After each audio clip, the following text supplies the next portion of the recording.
सुप्रभात बच्चों, कक्षा 7 में आप सभी का स्वागत है।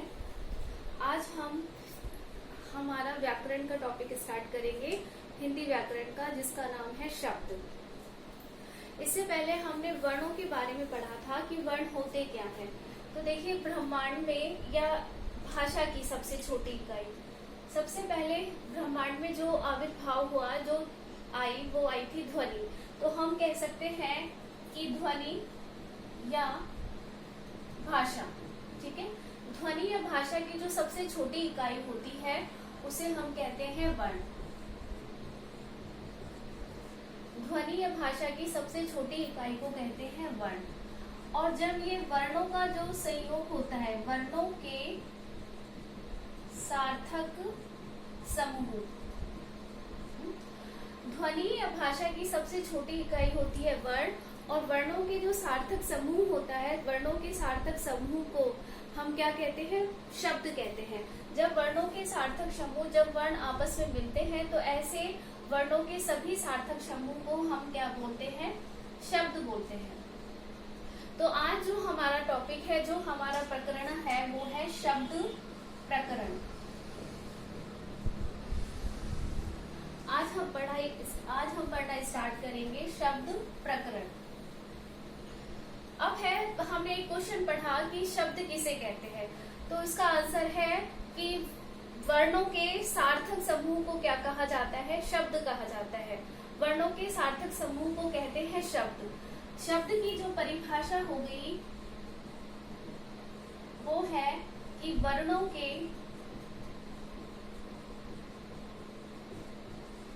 सार्थक समूह को शब्द कहते हैं। वर्णों के सार्थक समूह को शब्द कहते हैं। अब हम आगे पढ़ेंगे कि शब्दों के भेद कितने हैं, शब्दों को कितने प्रकार से बांटा गया है। तो हमारा जो अगला चरण बनता है वो है शब्दों के भेद। हिंदी साहित्य में शब्दों के भेदों को 4 भागों में विभाजित किया गया है। शब्दों के भेदों को 4 भागों में विभाजित किया है, या हम कह सकते हैं कि शब्दों के भेद के, शब्दों के जो प्रकार होते हैं उसके कितने भाग होते हैं? 4 भाग किए गए हैं। अब आगे जब हमने इतना पढ़ लिया कि शब्द किसे कहते हैं और शब्दों के कितने प्रकार होते हैं, तो हमने पढ़ा कि वर्णों के सार्थक समूह को शब्द कहते हैं, और शब्दों के, हिंदी साहित्य में शब्दों के 4 प्रकार बताए हैं, 4 भागों में शब्दों को विभाजित किया है।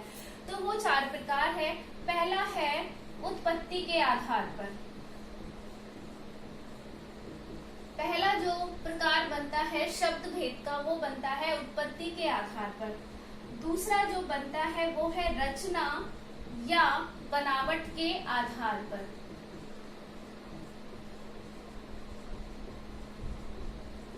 पहला है उत्पत्ति के आधार पर, दूसरा जो भेद बनता है वो है रचना या बनावट के आधार पर।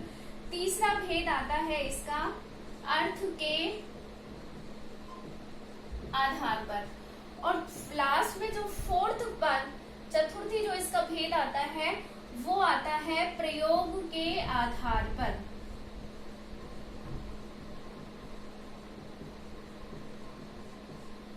तो यहाँ देखिए, हमने पढ़ा शब्द प्रकरण, हम पढ़ रहे हैं।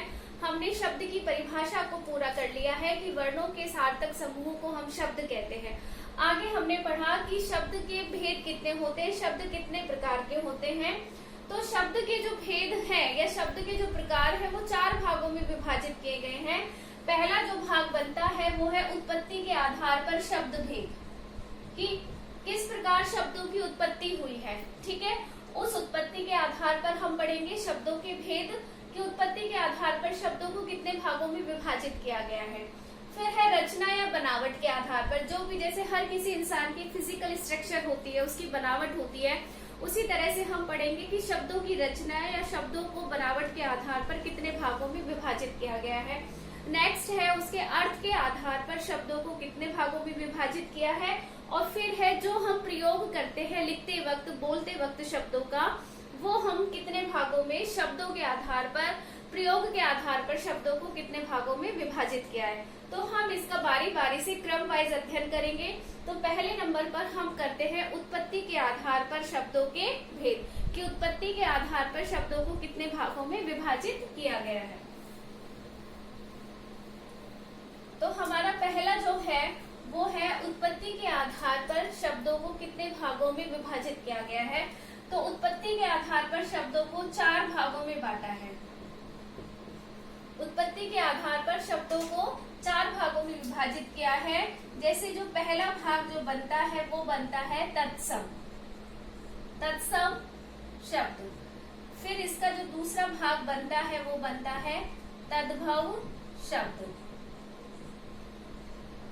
तीसरे भाग पर आते हैं देशी या देशज शब्द। और जो इसका लास्ट जो भाग होता है वो बनता है विदेशी शब्द। तो हम देखते हैं कि उत्पत्ति के आधार पर हमने शब्दों को 4 भागों में विभाजित किया। उत्पत्ति के आधार पर शब्द के 4 भेद होते हैं। पहला होता है तत्सम, दूसरा होता है तद्भव, तीसरा होता है देशी या देशज शब्द, और लास्ट में जो चतुर्थ भाग है इसका चौथा भाग वो होता है विदेशी शब्द। अब ये किस प्रकार से होते हैं उत्पत्ति के आधार पर। तो सबसे पहले हम लेते हैं तत्सम को। तत्सम, तत्सम देखिए अगर हम इसका संधि विच्छेद करें तो बनता है तत् प्लस सम। तत् यानी उसके, और सम का मतलब होता है समान, है ना। उसके किसके, संस्कृत भाषा के समान। जो शब्द संस्कृत भाषा से एज इट इज यानी ज्यों का त्यों हिंदी भाषा में प्रयोग हो गए वो सारे शब्द कहलाते हैं तत्सम शब्द। तत्सम यानी संस्कृत के समान। जो शब्द हिंदी भाषा से एज इट इज संस्कृत भाषा से ज्यों का त्यों हिंदी भाषा में आ गए, हिंदी भाषा में जिनका प्रयोग होता है वो शब्द कहलाते हैं तत्सम शब्द। जैसे अग्नि है, कार्य है ना, शोभा है, योग्य है, ये शब्द एज इट इज संस्कृत से उठकर कहाँ आ गए, हिंदी भाषा में।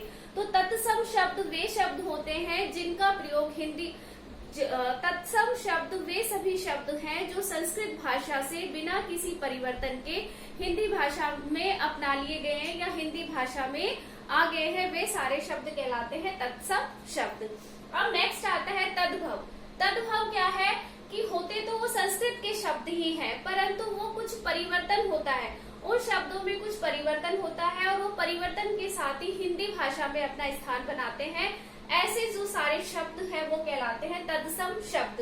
जैसे हम कहते हैं सूर्य, सूर्य जो शब्द है वो क्या है, तत्सम है।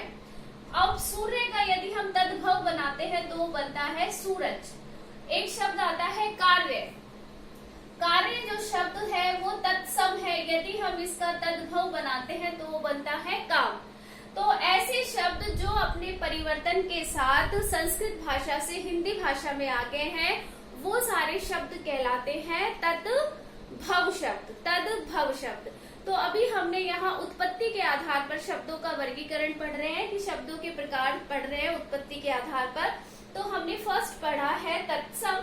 तत्सम यानी तत् प्लस सम, जो संस्कृत के समान हो, यानी संस्कृत भाषा से जो का त्यों हिंदी भाषा में जिनका प्रयोग हुआ है वो कहलाते हैं तत्सम शब्द। जैसे अग्नि है, सूर्य है, शोभा है आदि जो शब्द आते हैं, कार्य है, वो नेत्र है। इसके बाद है तद्भव, जो कुछ परिवर्तनों के साथ होते संस्कृत के ही शब्द है परंतु उनमें कुछ परिवर्तन हुआ और वो परिवर्तन के साथ हिंदी भाषा में अपना लिए गए, वो कहलाते हैं तद्भव। थर्ड पे आता है देशी या देशज शब्द। तो देखिए देशी शब्द और देशज शब्द क्या है, ये शब्द है एक स्थानीय भाषा में जो किसी एक क्षेत्रीय भाषा में बोले जाते हैं, एक क्षेत्र विशेष में बोले जाते हैं, किसी स्थान विशेष में बोले जाते हैं और बोलते बोलते हम उनके इतने आदी हो गए उन शब्दों के कि हम ये महसूस ही नहीं कर पाए कि वो शब्द हिंदी भाषा के हैं या फिर वो शब्द किसी क्षेत्रीय भाषा के हैं। तो वो सारे शब्द जो किसी स्थान विशेष या क्षेत्र विशेष में बोले जाते हैं वो सभी शब्द कहलाते हैं देशज शब्द। जैसे हम बात करें बैग की, बैग को हम बोलते हैं थैला, तो आमतौर पर सभी लोगों के घर बोला जाता है थैला। इस तरह से वो एक लोकल लैंग्वेज यानी स्थानीय भाषा है और वो जो स्थानीय भाषा है उसी को हम बोलते हैं देशज शब्द। लास्ट हमारा आता है विदेशी शब्द। विदेशी शब्द ऐसे होते हैं जो विदेशी भाषाओं के संपर्क में आने से हमारी हिंदी भाषा में आ गए और बोलते बोलते हम इतने उनके अधीन हो गए, इतने अधीन हो गए, हमें इतनी आदत हो गई कि हम उनमें भेद करना भूल गए कि ये शब्द हिंदी भाषा के ना होकर विदेशी भाषाओं से हैं। तो विदेशी भाषा, विदेशी शब्द क्या है? वे सभी शब्द जो भारत के अलावा भारत के बाहर यानी विदेशी भाषाओं से हमारी भाषा में आ गए हैं। जैसे है शब्द लीजिए, हम रेडियो ले लेते हैं। जो रेडियो शब्द है उसका हिंदी में जो या संस्कृत में जो अर्थ होता है वो होता है ध्वनि विक्षेपक यंत्र। ध्वनि विक्षेपक यंत्र यानी ध्वनि यानी आवाज, विक्षेपक यानी फेंकना, जो आवाज को फेंकता है ऐसा यंत्र, उसको कहते हैं ध्वनि विक्षेपक। अब ध्वनि विक्षेपक अजीब सा लगता है क्योंकि हमें आदत पड़ गई है रेडियो को सुनने की, तो जो रेडियो है वही कहलाता है ध्वनि विक्षेपक यंत्र।